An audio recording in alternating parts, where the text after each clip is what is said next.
আজকে না তোমাদের সাথে খুব সহজেই বাটার চিকেন শিক কাবাব রেসিপি শেয়ার করছি। তোমরা অবশ্যই একবার বানিয়ে দেখো, কথা দিচ্ছি দারুণ লাগবে।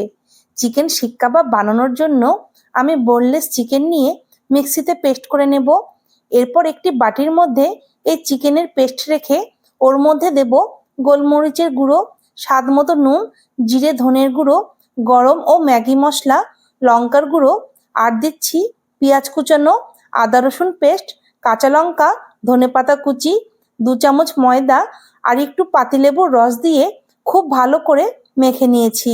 এরপর হাতে তেল মেখে অল্প অল্প চিকেন একটি কাঠির মধ্যে কাবাবের মতো বানিয়ে সবগুলো রেডি করে নিচ্ছি।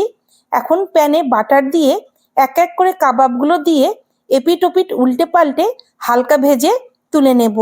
পুরোপুরি রেডি কিন্তু আমাদের বাটার চিকেন শিক কাবাব। টাটা।